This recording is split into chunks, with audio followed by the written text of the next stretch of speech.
Menifee UCC is a lively, loving, open, and affirming church. A church that follows Jesus' great commandments. Love God, love others, love yourself. A church that welcomes everyone. A church that speaks truth to power. And a church that works for justice more than just us. This sermon was recorded on Sunday, February 3rd, 2019. The greatest of these is love, by Reverend Sarah Gomez-Lorraine. From the wonderful book of Corinthians. Chapter 13, verses 1 through 13. And this may sound familiar to some of you this morning.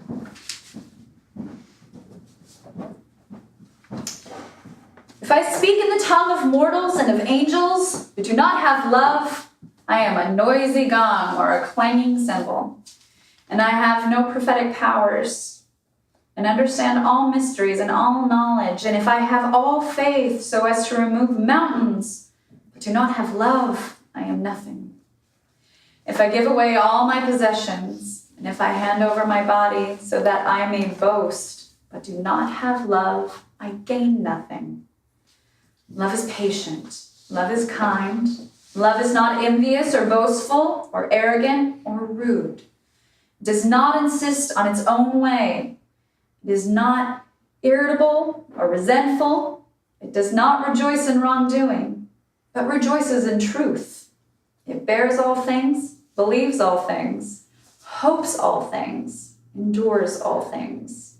Love never ends. But as for prophecies, they will come to an end. As for tongues, they will cease. As for knowledge, it will come to an end. For we know only in part, and we prophesy only in part. But when the complete comes, the partial will come to an end. When I was a child, I spoke like a child. I thought like a child. I reasoned like a child. When I became an adult, I put an end to childish ways. For now, we see in a mirror dimly, but then we will see face to face. Now I know only in part. Then I will know fully, even as I have been known, as I have been fully known. And now, faith, hope, and love abide. These three, and the greatest of these is love. Blessed be the inspired words of God. Amen. Amen.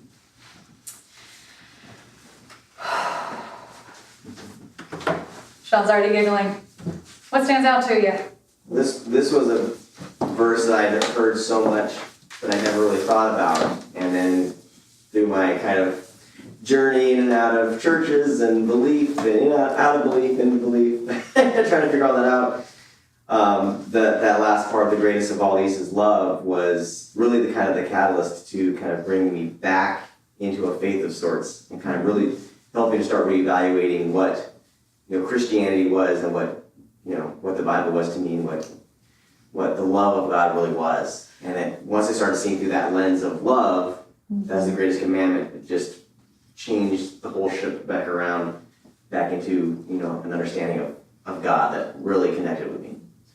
So this verse means a lot. Amen. Can we go have soup now? Yeah, we're done. That was the sermon. Anybody else? Something stand out? Yes? Well, in a lot of marriages, and one of mine, verse 4 through 8 was included in the marriage ceremony. That's right. I always Very thought common. it's so beautiful. Yes. It's often spoke of in marriage ceremonies. I know I've referred to it because it's a good guideline. Yes, absolutely. Trish. Sharice got me a teacup and spoon holder with 4 through whatever on it for Christmas. Nice.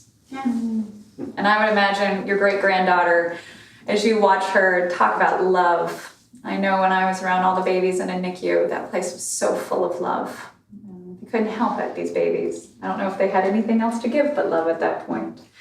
Yeah, so thank you for sharing that. Anybody else? And it's okay, for those who are new, we have conversational style sermons. You're not obligated under any circumstance. I just would be remiss to think that I am the only voice in this room worth hearing. So I like to ask and engage with the congregants as well. Well, I sort of don't want to be redundant to what Sean said because he spoke it very well. It's all about love. That's what convinced me that this is all real. So. Not so much a comment, but, and I'm sure you'll get to this, but I don't understand what it's talking about where it says that the prophecies, they'll all come to an end. As for tongues, they will cease. As for knowledge, it will come to an end. What is that? What is it referring to? Great question. And we will get to that if you'll give me some time. Yes, but I love that you've observed that. Yes, Jacob. So basically, the passage is saying that someday there's going to be no more intelligence. I thought people would get smarter and smarter instead of getting dumber and dumber.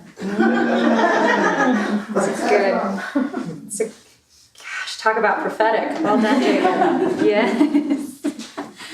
Well, and in fact, what I think it means is that we live in a society, and I think our world has continued to find an emphasis on how much you know, how intelligent one is, And Paul, as he's writing to this church in Corinth, actually mentions this a few chapters back.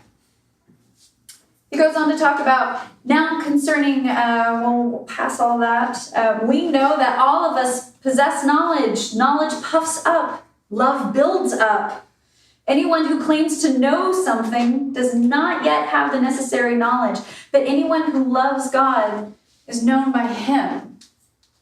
So when we have these prophecies, and these are things that have been open to interpretation as to what it looks like to be prophetic, what it means to have tongues. Paul specifically mentions tongues in the next chapter, in chapter 14, talking as a way of speaking to God that no one else understands. And that's been set forth in many traditions by many different ways.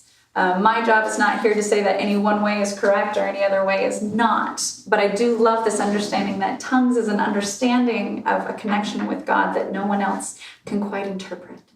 I love that image. So these prophecies, these tongues, this intellect that we have, I think what Paul's trying to say to the church in Corinth at this time is saying, yes, but that's not the emphasis. You can have all of that. That will all come into an end. Eventually, we will all die, right? So you can have as many degrees as you want in this world. And I'm not knocking education. Education is important and it's good, right? But if you only find identity in education, in those degrees, when you die, that knowledge is wonderful. But if it's accumulated without love, what's it for? That will come to an end.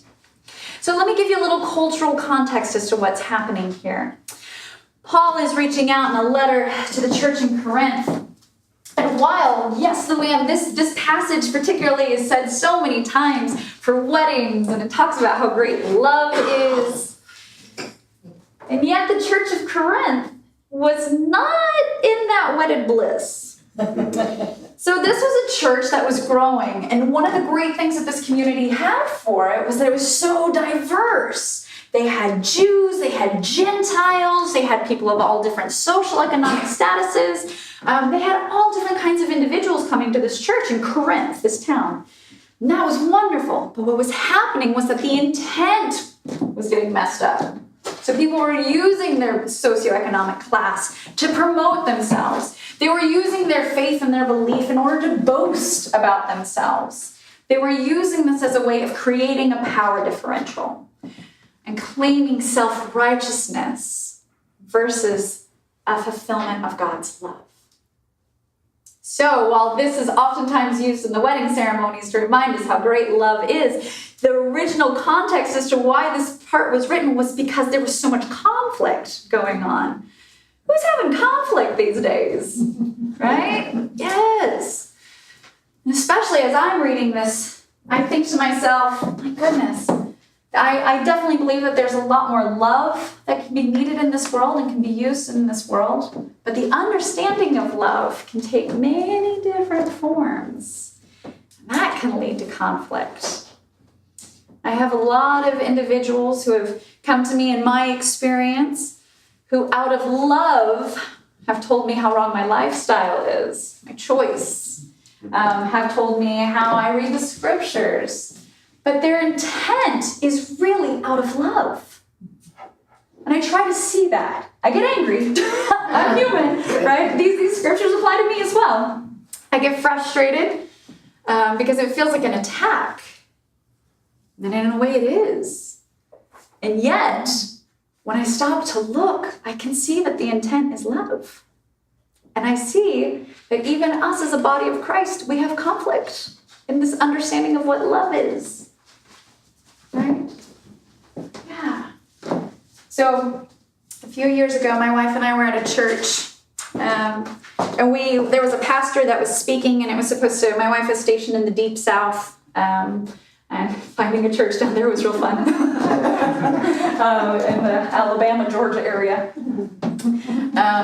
And as we attended this church, the pastor got up and said something, and I just could not, right? You've been in that position where you're like, no, what you're saying, I cannot get behind. And I had a bodily reaction, like my mind hadn't caught up to my body, and before I knew it, I was walking out. I was heading out, because I could not get behind what was being said. And I was in seminary at the time, and as we were walking out, I remember going out into the parking lot with my wife, and this woman met us out in the parking lot, and she said, she's coming behind us, and in my mind, I'm thinking, she's going to ask us how we're doing. She saw that we left, we're new, she wants to follow up, gosh, that's really lovely. That is not what we experienced.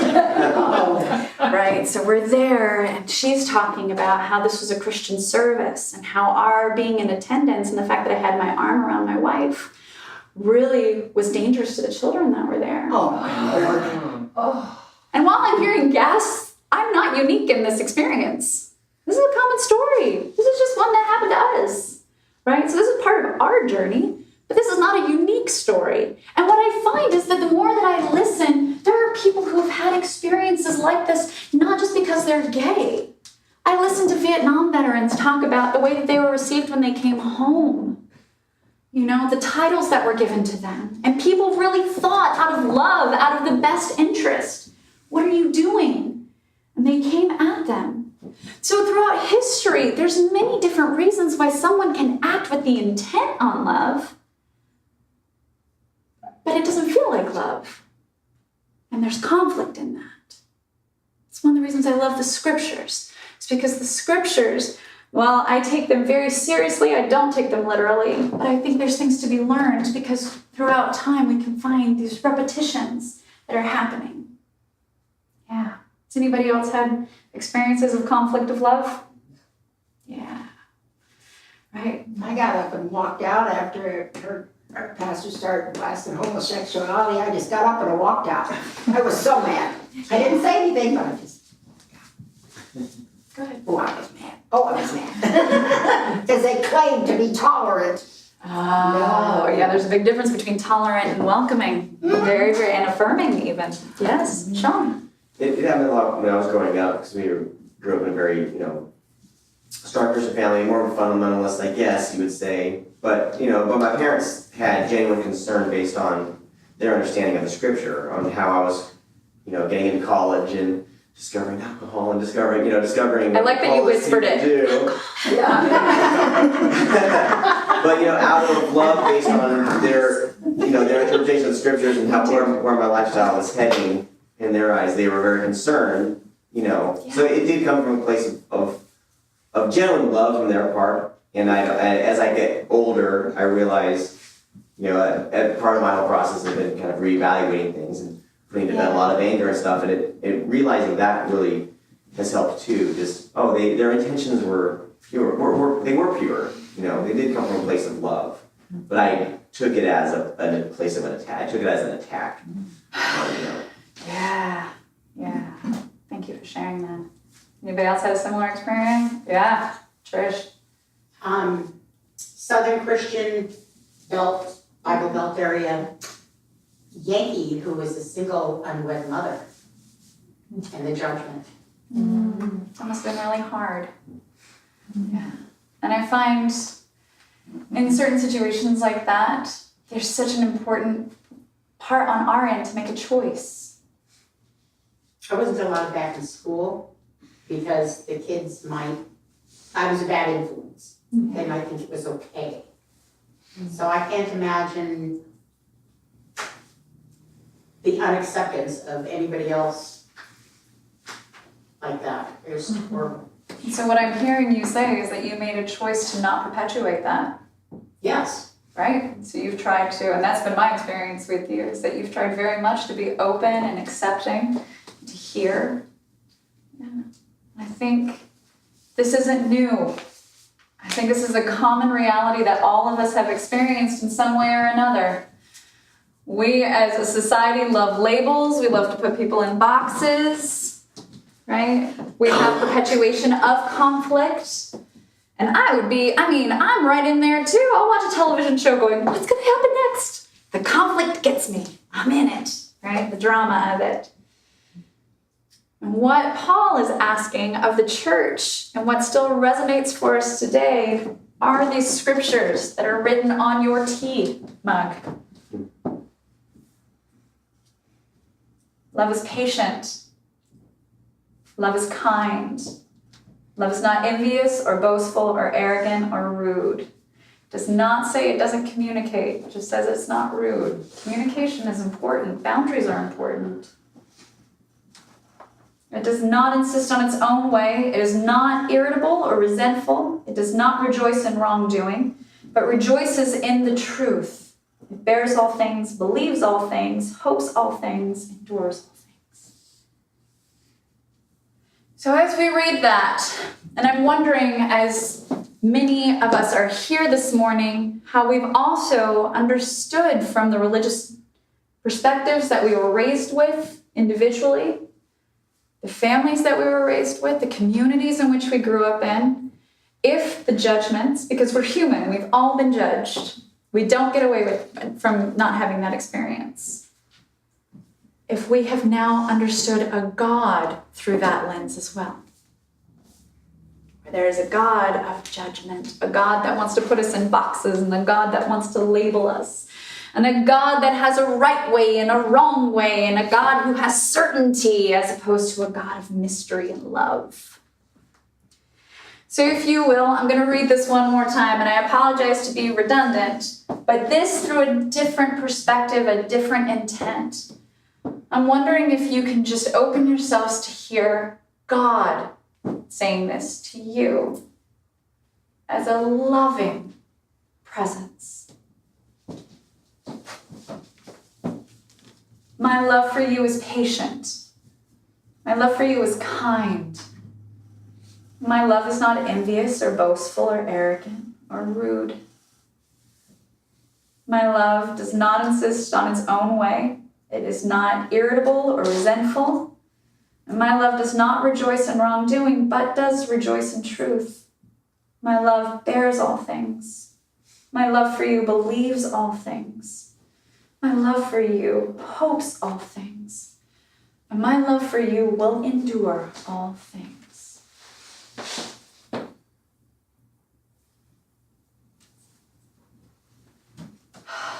That's the God I hope for. I would be lying if I said that I had a certainty and I knew that's the God I hope for. And the God that I've come to experience when I have those times of frustration, because I don't know that there's anyone alive who can master everything that love is describing right here. So please lift yourselves off the hook, right? This is something to strive for, not necessarily something that has been reached within all of us. My hope is that in those times of frustration, in those times where there seems to be conflict, I can either react or I can respond. And when I react, it's usually out of a sense of anger. And that's human. And I think God understands that. But I also believe in a loving God who says, maybe next time there's another way. Maybe next time there's a way of communicating as opposed to reacting. What about responding in love? I'm amazed at how many people get this, I call it the Santa Claus effect. And they say, but you can't be gay and a Christian and a minister, right? And they're telling me what I can't be. And I look at them and I say, yeah, I am. You know? That's responding. Because I have a grounded confidence and that I am beloved of God. And I'm not perfect in this. This is something I strive for as well, because that sense of justice runs strong within me, as I know it does with many of you. But the hope is to be able to respond with love, to say, I hear that you have a concern. I hear that you want my best interest. Because the thing that no one can refute is when you respond with love. Have you ever had a moment where you're angry, and you've been thinking about what you're going to say next time you see them? Right. Something happens, and the next time I see them, and there's going to be a little gateway that's going to open up, and I'm going to go in there, and the things, it's going to be funny, it's going to be sassy, it's going to be all the things, it's going to be perfect, not too long, not too short, just the right thing, and then they're going to learn today. Right? And we're laughing because there's a familiarity. We like to hold on to that. It feels good, right? And I don't know about you, but when somebody says something, I have this delayed response. I get into this numbness of going, what just happened? And so I'm not necessarily the quickest to react. And it's not until I'm driving in my car that I'm like, the things I could have said. Right? Anybody have this experience? Yeah. Hindsight. It's called hindsight, right? And then I promise myself next time I'm going to be better, and I'm just going to say it right in the moment, right? And now I'm at a point in life where I don't get upset that I don't say something right in the moment, because I give myself this beautiful grace to still be shocked that people say things like this, instead of just assuming that that's how the world operates. I'm aware that this happens. But I love that I get to have that delayed response, because that shows me that what I'm trying to see is love. And so when I take that time, have you ever had that engagement with someone where you know you've done wrong? You said something, you stepped in it. We're all people. We step in it, right? We're humans. With best of intentions, sometimes we just say the wrong things. We do the wrong thing. Somebody comes, and there's that familiar look of, they've been waiting for this opportunity, and they're going to tell me the things, and it's not going to be too short, and it's not going to be too long, and it's going to be the right thing, it's going to be sassy and all that. Okay, I see you. And they come forward, and they've got that energy, and you just say, I'm so sorry. I would imagine, let me hear what that was like for you. It's not boastful, it's not about being right. It's about expressing love and seeing how they respond. How do you think they respond? How have they responded in your life when you've done that? Deflated. Deflated. And I wonder sometimes I know in my journey, there are times I get angry at God. When I see God, the questions I have, the things that I want to explain. Do you know the things that are going down on earth? God, are you aware? You know? And I wonder when I stand before God, if God says, I'm so sorry for the things that you've experienced that have not been in love, that have continued to perpetuate the myth that you are not lovable. You're not capable of love. You're not worthy of love. I'm very aware of the society. I'm very aware of the world, and it is not fair. And I saw you the entire time. I'm so sorry that you endured that. Please let me give you love. How sweet it is to be loved by you. And I hope you feel the same way. And that's why as a minister, every Sunday, I always try to bring it back to God's love. Because when we can understand that love, we're going to continue to grow in that love. And as we continue to grow in that love, we change. We can't make anybody else change. We're only responsible for ourselves. We're the only ones that can change. And for me, when I am filled with love, I handle things differently. I respond rather than react. I'm a little more patient. I'm a little more loving. I'm a little more kind. So this week, as you go forth, my invitation to you is to fill yourself up with love.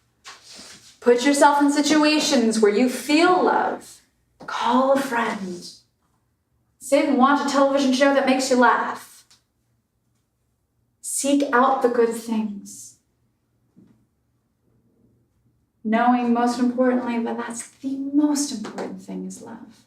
Everything you've done, these wonderful accomplishments, congratulations, and I'm sure you've worked hard for them. I'm not trying to take any of that away. But if it's not with love, what's it for? The last illustration is I think of love sometimes like chocolate chip cookies. You walk into a room and you smell that, right? You know the smell. Oh, boy. Oh, right? And I don't know about you, but there's like the sensation of just like, oh yeah, right? Chocolate chip cookies are being made. I don't know where, but they're in the vicinity. Man, and I hope I get to cross paths with those cookies, right? Yeah. But have you ever made chocolate chip cookies and forgotten the baking soda? Yep. You get the recipe mind? We've got flour, we've got salt, we've got sugar, we've got eggs, we've got all the things that we need to go in there, and yet there's this one little ingredient, just a teaspoon of baking soda. Just a one little tiny teaspoon. It's so quick to forget. And there are times that I just think to myself, like, I remember when I was younger, I had a babysitter and we forgot the baking soda. We were like, it's okay.